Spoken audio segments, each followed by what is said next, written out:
Hello students, now we are moving to our lesson number 4, simple, compound and complex sentences. हमने first lesson में sentences के बारे में पढ़ा था, देन उसके टाइप्स के बारे में पढ़ा है ना. अब उसके हम जो सेंटेंसेस के 3 फॉर्म्स होते हैं, that is simple, compound and complex, उसके बारे में हम इस लेसन में रीड करेंगे. Students, what are simple sentences? Simple sentences क्या होते हैं? Simple sentences. See, now let us read the following sentences. Birds fly, Neelam sings a song, the boys are playing hockey. All the above sentences are simple sentences. अब यहाँ पर ये हमने जो ये 3 sentences पढ़े हैं अभी, ये तीनों sentences कौन से sentence है? They are simple sentences. अब इसको कैसे कैटेगराइज किया है? A simple sentence has one subject and only one finite verb.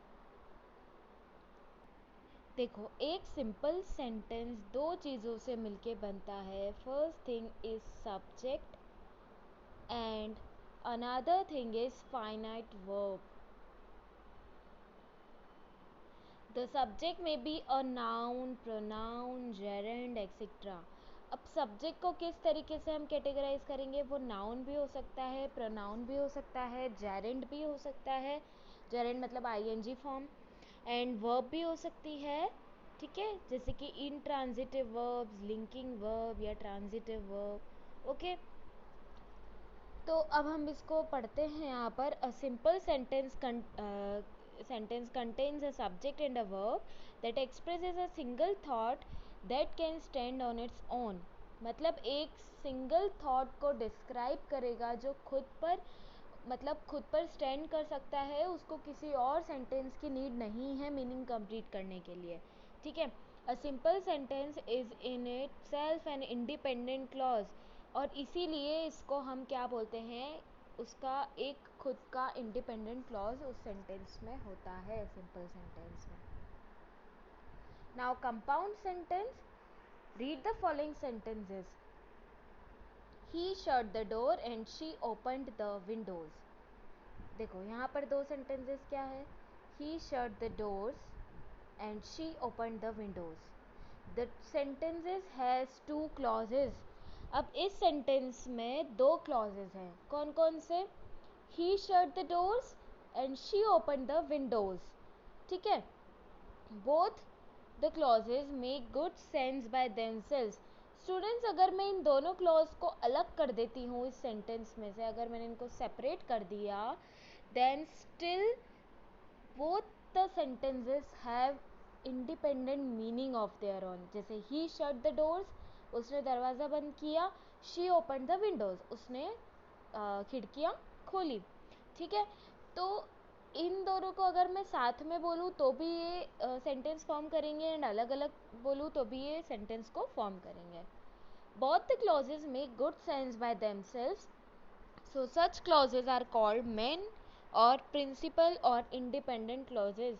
और इन्हीं को हम क्या कहते हैं? प्रिंसिपल क्लॉज, मेन क्लॉज या independent clause. Okay, they are joined by the conjunction and.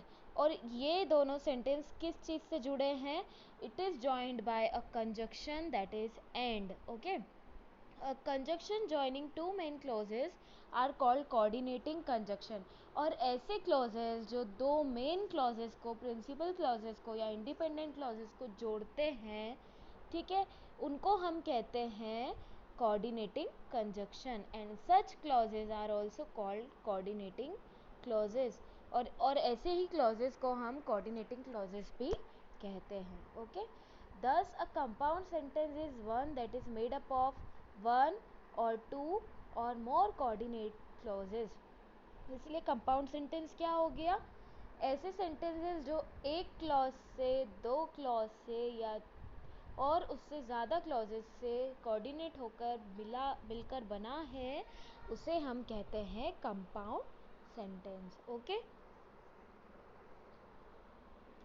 Compound sentences and coordinating conjunctions. The clauses of compound sentences are joined by coordinating conjunctions.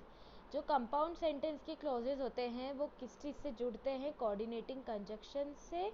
अभी हमने देखा पहले वाले सेंटेंस में. Coordinating conjunctions join not only clauses but words and phrases also. देखो, जो coordinating conjunctions होते हैं वो सिर्फ क्लॉजेज को, दो क्लॉजेज को नहीं जोड़ता है, बल्कि वो वर्ड्स को भी एड अप करता है एंड फ्रेजेस को भी जोड़ता है. ठीक है, जैसे कि Ram and Shyam are two different words and they are joined by a coordinating conjunction that is and. And एक कोऑर्डिनेटिंग कंजक्शन है, उस कंजक्शन से ये दो वर्ड्स जुड़े हैं. Went to the fair. Okay, here the two nouns have been joined by coordinating conjunction and. ठीक है, यहाँ दो नाउन है राम और श्याम और ये एक एंड कोऑर्डिनेटिंग कंजक्शन से एड अप हुए हैं.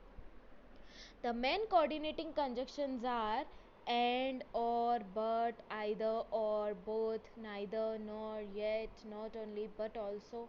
ये सारे कोऑर्डिनेटिंग कंजक्शंस है. इनकी हेल्प से हम क्लॉजेस को जोड़ सकते हैं. ठीक है, ये कोऑर्डिनेटिंग कंजक्शंस हैं, इनके थ्रू हम कंपाउंड सेंटेंसेस को फॉर्म कर सकते हैं. For example, Sumit goes to the library and studies every day. अब यहाँ पर कौन सा कोऑर्डिनेटिंग कंजक्शन यूज हुआ है? And. I went to meet him but he was not at home. यहाँ बट से जुड़ा है सेंटेंस. She man go to market और स्टे हियर. ठीक है, अभी इन दोनों सेंटेंसेस को अगर आप और को हटा दो और सेपरेट कर दो तो इनका अलग अलग मीनिंग फॉर्म होता है and they are meaningful sentences. Okay, both Satish and Kanishk passed the examination. अब यहाँ पर दो कोऑर्डिनेटिंग कंजक्शंस है, that is both and. He may either stay in the hostel और ट्रेवल डेली फ्रॉम हियर. अब यहाँ पे भी दो कोऑर्डिनेटिंग कंजक्शन. देखो, ऐसे ही यहाँ पर ही में either stay in the hostel और आइदर और का यूज़ यहाँ पर किया है.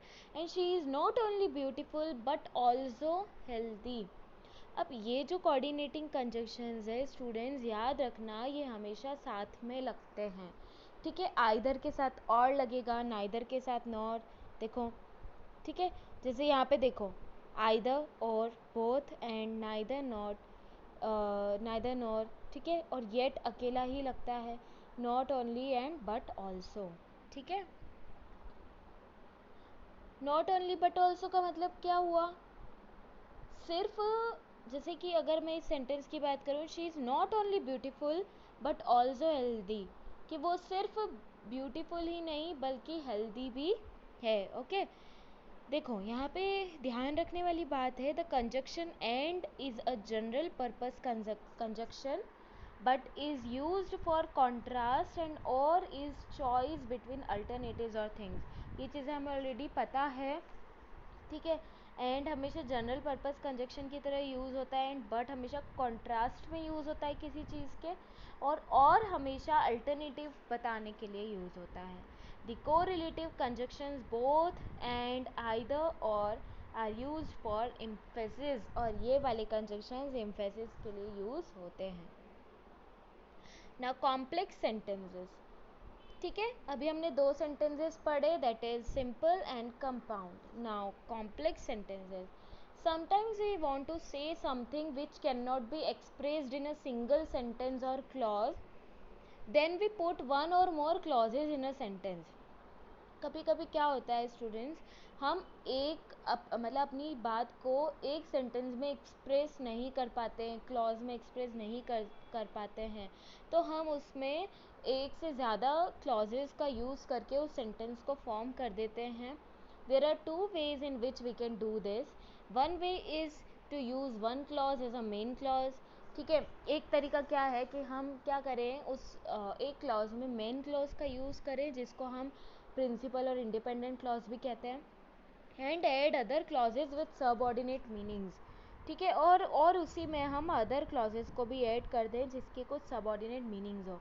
जैसे कि I go because I want to meet him. Students, अब जब आप इस सेंटेंस को अलग करोगे, आई गो एक अलग बन गया, ठीक है, आई वॉन्ट अलग सेंटेंस बन गया, मीट हिम अलग सेंटेंस बन गया, ठीक है। The above sentence has two clauses, इसमें दो क्लॉजेज हैं, one clause is I go and other is because I want to meet him, ठीक है। I go is called the main clause, यहाँ मेन क्लॉज क्या है, I go is called the main clause because it stand alone and it has meaning by itself, क्योंकि ये खुद से independently इसका मीनिंग फॉर्म कर रहा है, ठीक है। और अगर मैं इस सेंटेंस को सेपरेट भी कर दूँ तो इसका कुछ मतलब निकलेगा, इसलिए ये मेन क्लॉज हो गया। और दूसरा है because I want to meet him, ठीक है। तो ये एक पूरी तरह से कोई मीनिंग नहीं बना रहा है, सिर्फ मैं अगर इतना बोलूँ because I want to meet him तो कुछ मीनिंग नहीं निकल रहा है सेंटेंस का, मतलब कुछ सही सेंस नहीं निकल रहा है। It has to depend on the main clause to make sense, और इसी वजह से इसको क्या होना पड़ेगा, इस मेन क्लॉज पर डिपेंड होना पड़ेगा, ठीक है। So it is called the dependent और सबऑर्डिनेट क्लॉज, क्योंकि ये मेन क्लॉज पे डिपेंड होता है इसीलिए हम इसको कहते हैं डिपेंडेंट या subordinate clause. This two clauses are joined by conjunction because, और ये बिकॉज कंजक्शन से जुड़ा हुआ है। A conjunction which joins a main clause और a subordinate clause are called subordinating conjunction. ऐसे कंजक्शन जो मेन क्लॉज को और सबऑर्डिनेट क्लॉज को जोड़ते हैं वो कौन से हो गए, subordinating conjunction, okay. Complex sentences and subordinating conjunctions, ठीक है, हमने उसमें पढ़ा था compound sentences and coordinating conjunctions, now we are going to read complex sentences and subordinating conjunctions. Subordinating conjunctions join the main clause and one or more subordinate clause, ठीक है। ये क्या करता है, मेन और सबऑर्डिनेट क्लॉजेस को जोड़ता है। There are three kinds of subordinating clauses, तीन टाइप के होते हैं। First one is noun clause, then adjective और relative clause and adverb clause, ठीक है। नाउन क्लॉज क्या होते हैं, noun clauses are introduced by pronouns, adverbs और कंजक्शंस। नाउन क्लॉजेज में क्या क्या आते हैं, प्रोनाउंस आते हैं, एडवर्ब आते हैं और कंजक्शन आते हैं, जैसे कि who, what, which, whose, when, where, why, how, that, whether, if. और इसके एग्जांपल्स देखो, he thought that I was innocent, I don't know who the man was. He asked me what I wanted. She knows where Mohan lives. ठीक है, please tell me which book you liked. I asked him whether he would help me or not. Noun clause answer the question what, और हमेशा याद रखना जो noun clause है वो किस चीज़ का आंसर देता है, वॉट का। अगर आप उस सेंटेंस में वॉट को पुटअप करके पूछोगे तो उसका आंसर वो हमें नाउन क्लॉज देगा, ठीक है। अगर मैं जैसे पुटअप करके बताती हूँ आपको, जैसे फर्स्ट सेंटेंस देखो, he thought that I was innocent, तो अब यहाँ मेन क्लॉज क्या है, ही थॉट। ही थॉट क्या, ही थॉट वॉट, ठीक है, तो वॉट का आंसर क्या हो गया, that I was innocent, understood. A noun clause can function as subject, object, complement, object of the preposition, etc. ठीक है, एक नाउन क्लॉज एक सब्जेक्ट का काम भी कर सकता है, ऑब्जेक्ट का काम भी कर सकता है, कॉम्प्लीमेंट या फिर प्रिपोजिशन के ऑब्जेक्ट की तरह भी वर्क कर सकता है। रिलेटिव और एडजेक्टिव क्लॉजेस, ठीक है। अब रिलेटिव और एडजेक्टिव क्लॉजेस क्या है, जैसे कि सेंटेंसेस देखो, the boy who came here is my friend, this is the place where he lives. The underlined clauses are relative, अब ये जो आपको येलो कलर में हाईलाइटेड वर्ड्स दिख रहे हैं, they are the relative clauses. They perform the function of an adjective and tell us something about the noun. ये एक एडजेक्टिव का काम कर रहे हैं और हमें बता रहे हैं नाउन के बारे में कि नाउन क्या कर रहा है, okay. Many relative clauses begin with a relative pronoun, और बहुत सारे रिलेटिव क्लॉजेज क्या होते हैं, रिलेटिव प्रोनाउन से शुरू होते हैं, ठीक है। The most common relative pronouns are that, which, who, whom, whose, ठीक है। एग्जाम्पल दे, he is the best man that I have ever met, this is the book which I bought yesterday, ठीक है। ये कुछ रिलेशन बता रहे हैं उसके साथ। The person whom you want to meet is not here. I don't know the man who spoke so loudly. The person whose house you have bought is my relative. Understood? The highlighted parts of the sentence are adjective clauses. और ये अब कौन से हैं? ये adjective clauses हैं. Such clauses are defining relative clauses because they define the noun to which they are attached. और ये हमारे relative clauses को क्या कर रहा है? Define कर रहा है, क्योंकि they define the noun which are they are attached. और क्योंकि ये उसको define कर रहा है कि किस noun से ये जुड़े हुए हैं. They are not non-defining relative clauses also. They only give additional information about the noun. कुछ ऐसे नॉन डिफाइनिंग रिलेटिव क्लॉसेज भी होते हैं जो सिर्फ एडिशनल इन्फॉर्मेशन देते हैं नाउन के बारे में. जैसे Sumit who is your friend lives next door to me. अब यहाँ एडिशनल इन्फॉर्मेशन क्या हो गई? Who is your friend. The non defining clauses are separated by commas. और हमेशा याद रखना, ये जो नॉन डिफाइनिंग क्लॉजेज होते हैं ये कॉमाज से सेपरेट होते हैं. Okay. Adverbial clauses. The adverbial clauses modify the verbs to which they are connected. ये क्या करता है? Verb को modify करता है. There are different kinds. जैसे adverbial clause of condition. First one is adverbial clause of condition. The conjunctions generally used to express condition are if and unless. सबसे पहली चीज़ हो गई कंडीशन वाले. और कंडीशन बताने के दो मेन वर्ड्स होते हैं, that are if and unless. Okay. If the weather is fine we shall go for a picnic. Unless you work hard you will not pass. ये कंडीशन को बता रहे हैं. दिस इज नॉट मतलब if वाली बात हो गई, अगर वाली बात हो गई. ठीक है. और अनलेस यू वर्क हार्ड, जब तक तुम मेहनत नहीं करोगे यू विल नॉट पास. ठीक है. Adverbial clause of purpose. अब पर्पस को बताने वाले दो वर्ड्स है सो दैट और इन ऑर्डर दैट. जैसे he worked hard so that he could pass. अभी हमारे पर्पस को बता रहा है कि उसने वर्क हार्ड क्यों किया, ताकि वो पास हो सके. I want to Delhi in order that I meet the president. फिर पर्पस बता रहा है कि वो दिल्ली क्यों गया, क्या पर्पस था, टू मीट द प्रेसिडेंट. अब एडवर्बियल क्लॉज ऑफ रिजल्ट. अब रिजल्ट बताने के लिए so that and such that का यूज़ होता है. ठीक है. अब यहाँ पर सो दैट देखो, इस वाले सेंटेंस में साथ में था, साथ में जुड़ा हुआ था सो दैट. यहाँ पर सो और दैट और सच और दैट के बीच में वर्ड्स आएंगे. जैसे it was so dark that we lost our way. he was such a bad man that nobody liked him. अब ये रिज़ल्ट बता रहे कि इतना ज़्यादा अंधेरा था कि उसका रिज़ल्ट क्या निकला, that we lost our way. ठीक है, कि हम अपना रास्ता भूल गए.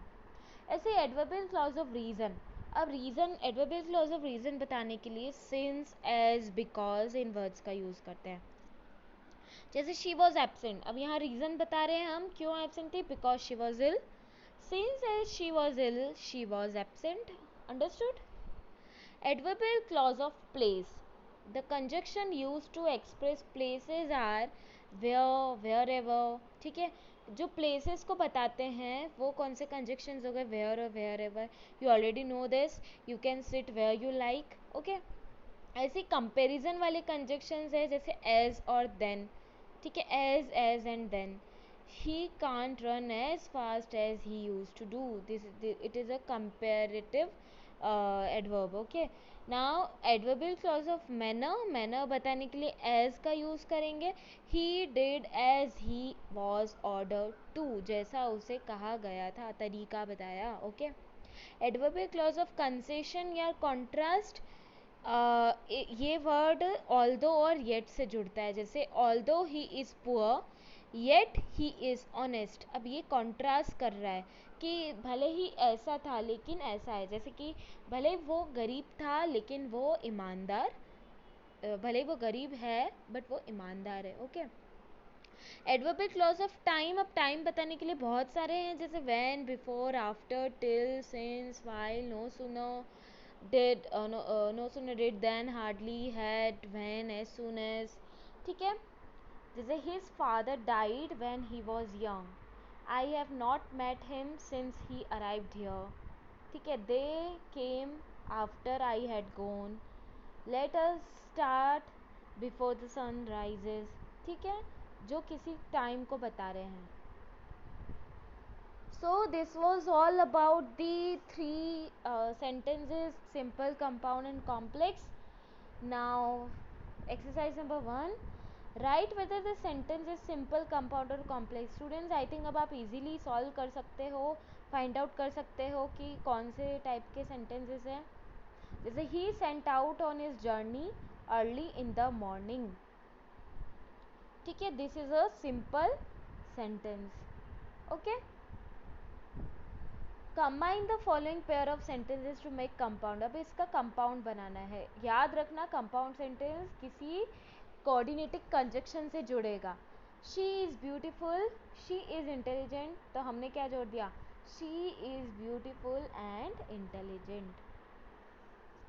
Complete the following sentences. ठीक है, I shall give you the money. तो अब यहाँ मैं पूरा सेंटेंस जोड़ के लिखूँगी, I shall give you the money that you need, या आप उसको मीनिंगफुल किसी भी तरीके से बना सकते हो आगे सेंटेंसेस को एडअप करके.